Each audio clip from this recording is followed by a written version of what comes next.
Magandang araw po sa mamamayan ng Malhakan. Magandang araw po sa bawat isa.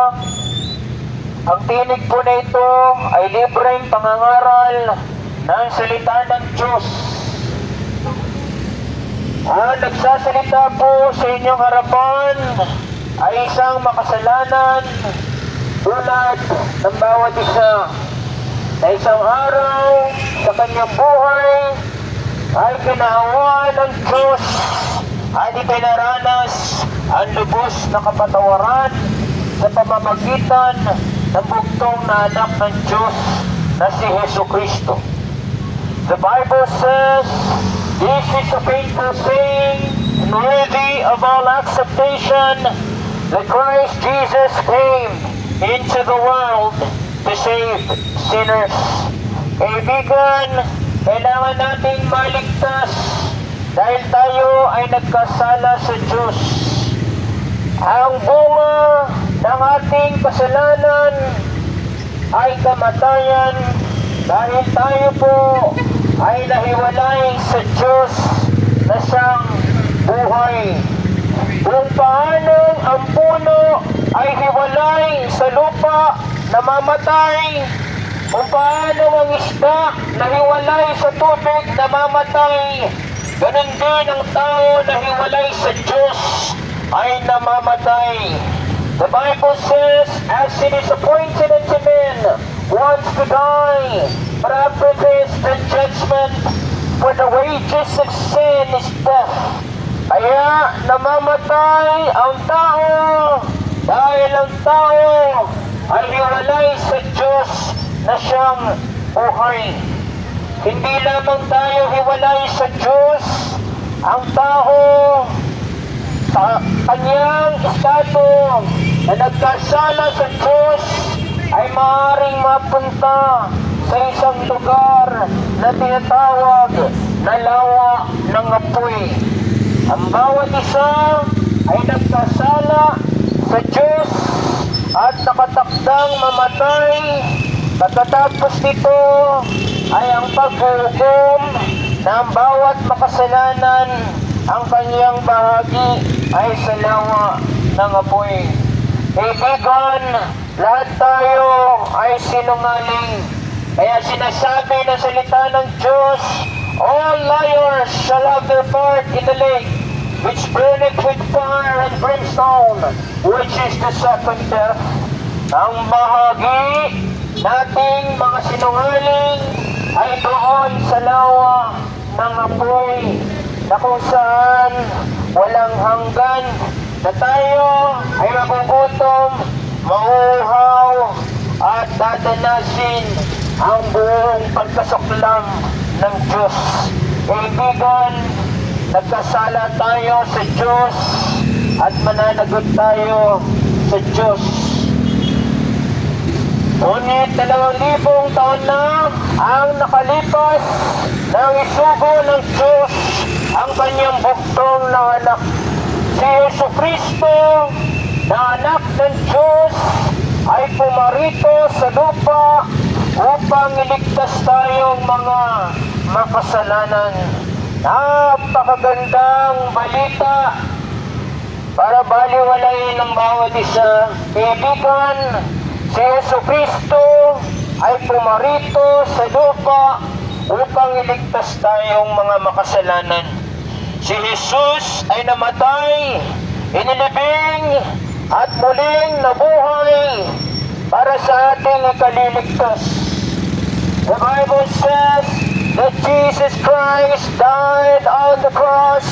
He was buried, and after 3 days, He rose again from the dead.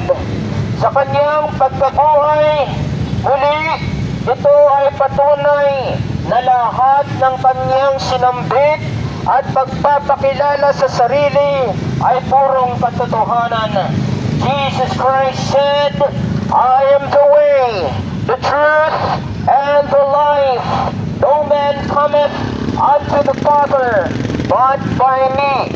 Si isa lamang ang daan tungo sa langit at ito ay sa pamamagitan ni Jesucristo. Walang relihiyon o dami ng mabubuting gawa ang pupwede nating ipagmalaki sa harapan ng Diyos na hindi nababayaran ng anuman. This is a faithful saying and worthy of all acceptation that Christ Jesus came into this world to save sinners. Kaibigan, kailangan mong maligtas mula sa nagbabadyang sakuna na darating na ibabagsak ng Diyos sa sangkatauhan. Kaibigan, inutos ng salita ng Diyos ang pagsisisi sa lahat ng tao, sa mahirap, sa may kaya, sa may katungkulan, sa may posisyon sa buhay, mula sa pinakamababang tao hanggang sa presidente. Inutos ng Diyos ang pagsisisi sa lahat.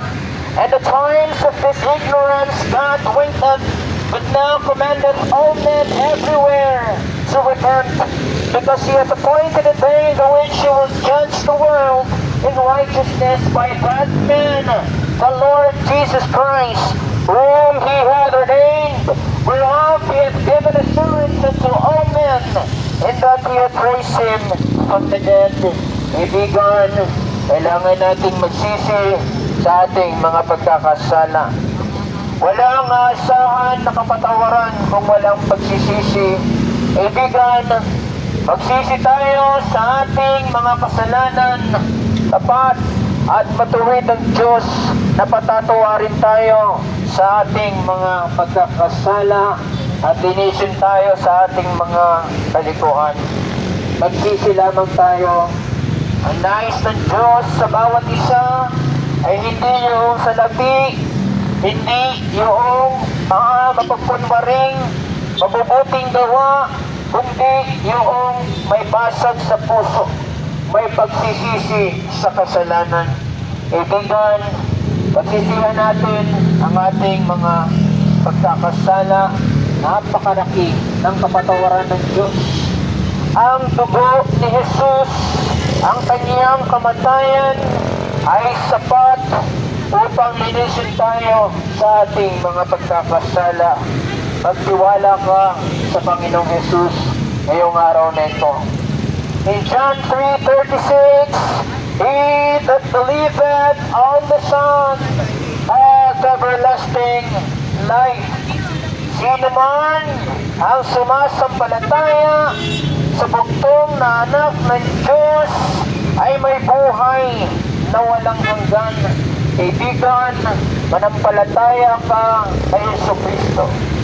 Ilagak mo ang iyong tiwala kay Jesucristo na siya ay namatay para sa iyo, inilibing at muling nabuhay sa iyong ikaliligtas. Kailangan mong tumugon sa panawagang ito ng pagsisisi at pananampalataya sa bugtong na anak ng Diyos. Kaibigan, magsisi tayo at manampalataya sa bugtong na anak ng Diyos. He that believeth on the Son hath everlasting life, and he that believeth not the Son shall not see life, but the wrath of God abideth on him. Sa pamamagitan ng pananampalataya kay Jesucristo, ang tao ay magkakaroon ng buhay na walang hanggan, nakapapasok sa langit at magiging anak ng Diyos. Ibigan, repent and believe on the Lord Jesus Christ.